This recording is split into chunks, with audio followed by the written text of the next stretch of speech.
नमस्कार दोस्तों, मैं हूं गौरव और आप देख रहे हैं मार्केट रिपोर्ट। आइए बात करते हैं उन दो स्टॉक्स की जो टायर इंडस्ट्री से रिलेटेड हैं। हम बात करेंगे अपोलो टायर की और दूसरा हमारा होगा जेके टायर। तो इन दोनों में किस तरीके का एक फॉर्मेशन नज़र आ रहा है, सिर्फ टेक्निकल एनालिसिस को देखते हुए उसको लेकर हम बात करेंगे। क्या इसमें स्ट्रेंथ है या रेजिस्टेंस लेवल हमें कौन से नज़र आ रहे हैं, सपोर्ट किस तरीके से हम इसमें ट्रेड कर सकते हैं, उन सब चीज़ों को लेकर हम इनमें बात करते हैं। देखिए, अगर हम बात करें, शुरुआत करें अपोलो टायर से, तो इसमें हमें जिस तरीके का एक पैटर्न नज़र आ रहा है लास्ट दिसंबर से, डेली टाइम फ्रेम मैंने लगाया हुआ है, लास्ट दिसंबर से अगर हम देखें एक स्ट्रेंथ थी, काफ़ी ऊपर के प्राइसेस देखने को मिले। 240 के आसपास इसने एक अपना एक जो होल्डिंग का था वो बेस बनाया, थोड़ा सा रेंज को और एक्सटेंड किया और एक रेंज अभी तक इसने कंटिन्यू की हुई है, जिसमें ऊपर में हम 260 और 240 का अब जो है वो बीच में एक प्राइस रह गया है और लोअर बैंड इसका हम समझ सकते हैं 200 का। इस रेंज में जो प्राइसेस हैं वो ट्रेड कर रहे हैं। एक चीज़ ज़रूर है कि इस स्टॉक में एक जो स्ट्रेंथ है उसे भी मार्केट ने होल्ड किया हुआ है। वो स्ट्रेंथ कैसी है, कितने टाइम तक वो सस्टेन कर सकती है, ये सब चीज़ अभी थोड़ी समझने की कोशिश करते हैं। अभी इसने पिछले कुछ टाइम में ये जो एक अप ट्रेंड दिखाया था ये काफ़ी इंपॉर्टेंट था। मार्केट इसके ऊपर इस ब्रेकआउट दिखाने के बाद, देखिए ब्रेकआउट ऐसा नहीं कि मार्केट ने एकदम से ब्रेक किया और प्राइसेस जो हैं वो ऊपर की तरफ ही मूव करते चले जाएंगे। काफ़ी अच्छी वेटेज रखता है ये स्टॉक भी मार्केट में। तो इस रेंज को जो होल्ड किया हुआ है मार्केट ने, ये करंट प्राइस भी अच्छा है और थोड़ा सा नीचे मिल जाए तो वो एक बेटर प्राइस रहेगा। अभी थोड़ा सा एक बार वीकली आउटलुक देखें, चीज़ों को और थोड़ा सा समझ में आएगा। यहाँ पर अगर हम देखें तो प्राइसेस धीरे धीरे एक एक स्टेप बाय स्टेप नीचे आते चले गए।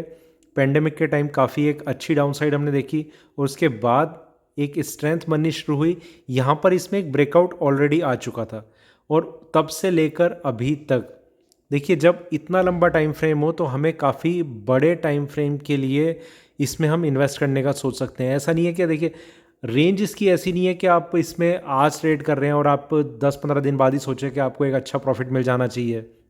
जब तक कि कोई मेजर न्यूज़ इस पर्टिकुलर स्टॉक से रिलेटेड ना हो, ठीक है। स्टॉक में एक अच्छी स्ट्रेंथ है, वो इस चीज़ को देखते हुए समझ में आ रहा है। प्राइसेस में ब्रेकआउट मिला और ब्रेकआउट के बाद मार्केट यहाँ पर सस्टेन कर रहा है। आपका अगर एक आउटलुक है 6 महीने से साल भर तक का एटलीस्ट, इससे कम में ना तो आपको ऐसा लगेगा कि प्रॉफिट हो रहा है या लॉस हो रहा है। प्राइसेस जो है हो सकता है कि इसी रेंज को होल्ड करने की कोशिश करें। तो वो एक इंपॉर्टेंट चीज़ है कि आपने जो इन्वेस्टमेंट करनी है वो एक थोड़े बड़े आउटलुक को देखते हुए करनी है, ठीक है। एक बार मंथली आउटलुक और देखें कि किस तरीके से चार्ट नज़र आ रहे हैं। यहाँ अगर हम देखें तो प्राइसेस में धीरे धीरे एक स्ट्रेंथ, थोड़ा सा करेक्शन, फिर स्ट्रेंथ, फिर मार्केट में एक मेजर करेक्शन और वहाँ से अभी एक एक कंटिन्यूसली एक अप ट्रेंड आया और अप ट्रेंड के बाद मार्केट इस रेंज को होल्ड करने की कोशिश कर रहा है, ठीक है। ये सारी चीज़ें ये इंडिकेट कर रही है कि अभी जो इसका करंट सिनेरियो नज़र आ रहा है हमें, वो इस तरीके का है कि प्राइसेस जो हैं वो यहाँ पर होल्ड करने में अपने आप को काफ़ी ज़्यादा सक्सेसफुल नज़र आ रहे हैं। कोई करेक्शन का कोई ऐसा मेजर साइन चार्ट्स पे नज़र नहीं आ रहा। साथ ही साथ कि प्राइसेस में एक ब्रेकआउट मिला हुआ है तो टाइम ज़रूर लगेगा, पर धीरे धीरे प्राइसेस ऊपर की तरफ ही मूव करेंगे, इस चीज़ के चांसेस काफ़ी ज़्यादा हैं।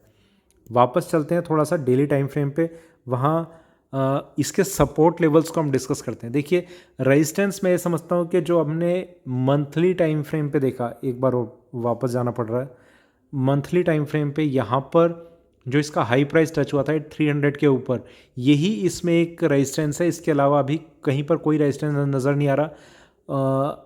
जो सपोर्ट लेवल है फिर हम उसकी बात करते हैं डेली टाइम फ्रेम पे। सपोर्ट लेवल सबसे पहला है 200, साइकोलॉजिकल भी है और टेक्निकल भी है। जब तक 200 के नीचे मार्केट क्लोजिंग नहीं दिखाता तब तक इस पर्टिकुलर स्टॉक में कोई भी घबराने वाली, डरने वाली या रिस्क बन रहा है इस तरीके का कोई सीन नज़र नहीं आ रहा। इसके बाद जो नेक्स्ट इसका लेवल है वो है 187। ये इसका एक फाइनल हम समझ सकते हैं कि एक डाउन ट्रेंड के लिए भी एक इंडिकेशन हो सकता है कि अगर 187 के नीचे अगर मार्केट सस्टेन करने की कोशिश कर रहा है तो ये दो प्राइसेस हैं जो इसमें काफ़ी स्ट्रॉन्ग है। 200 भी कम इंपॉर्टेंट नहीं है, काफ़ी इंपॉर्टेंट है। जब तक इसके ऊपर प्राइसेस हैं तब तक रिस्क तो बिल्कुल नहीं है। इसको अगर मार्केट ब्रेक करता है तो इस रेंज में हमें थोड़ा सा ये देखना होगा कि 187 को फिर सपोर्ट ले रहा है या नहीं ले रहा। ये भी ब्रेक हो जाएगा तो मार्केट में और थोड़ी डाउनसाइड बन सकती है। आपका जो इन्वेस्टमेंट का एक टेन्योर होना चाहिए वो मैं समझता हूँ कि एटलीस्ट आप इसमें 6 महीने कम से कम टाइम फ्रेम है कि आप इतने टाइम के लिए आप इसमें अपनी होल्डिंग करें।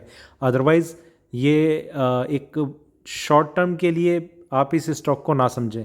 मैं समझता हूँ बल्कि 6 महीने भी मुझे कम लग रहे हैं, पर कभी कभी ऐसा हो जाता है कि एक ब्रेकआउट जो मिला हुआ है कि कोई एक ही महीना मार्केट में एक अच्छी स्ट्रेंथ दिखा देता है तो 6 महीने में उस चीज़ के चांसेस बन सकते हैं। पर आप अगर साल भर के लिए रखेंगे तो ज़रूर इसमें आपको एक अच्छा रिटर्न मिल सकता है। अब चलते हैं हम अपने नेक्स्ट स्टॉक की तरफ। दोस्तों हमारा दूसरा स्टॉक है जेके टायर इंडस्ट्रीज़ लिमिटेड। यहाँ पर हम देख रहे हैं कि इसका भी डेली टाइम फ्रेम पे उसी तरीके का पैटर्न है जैसा हमने अपोलो टायर में देखा।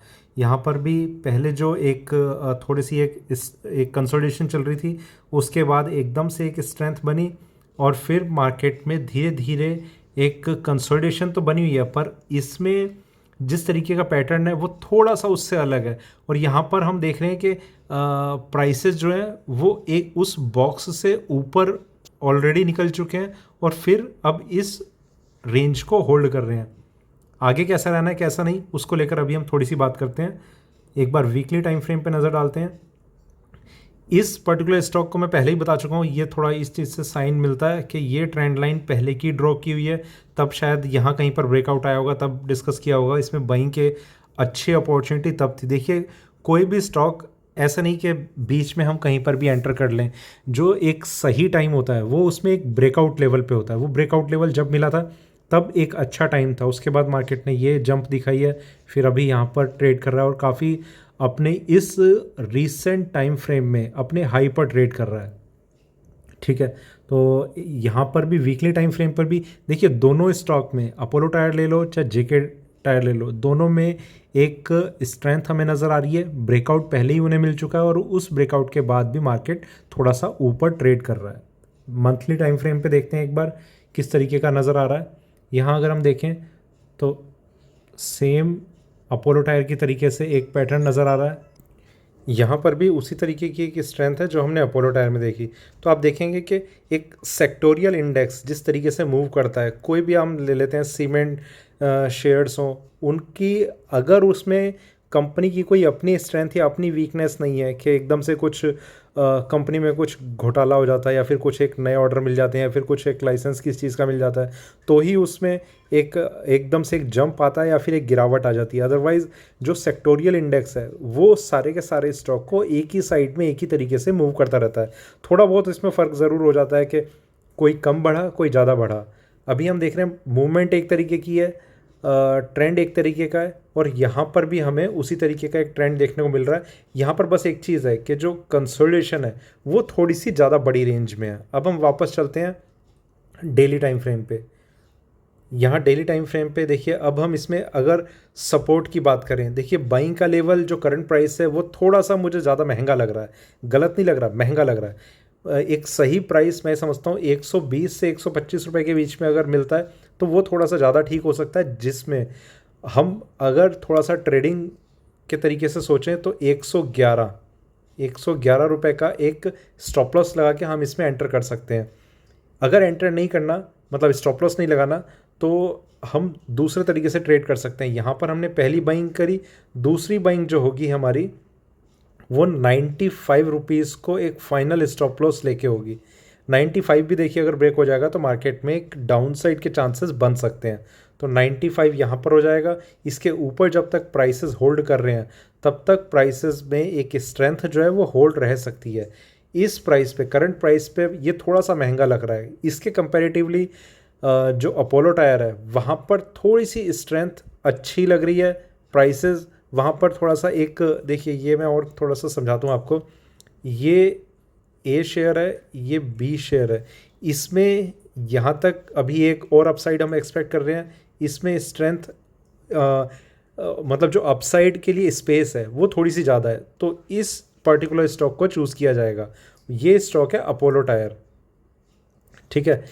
जेके टायर थोड़ा सा ऐसा लग रहा है कि इसके पास और बढ़ने की जो स्पेस है वो थोड़ी सी कम है, तो यहाँ पर प्राइस भी थोड़ा सा महंगा लग रहा है और स्पेस जो है और ऊपर जाने की वो भी थोड़ी सी कम है।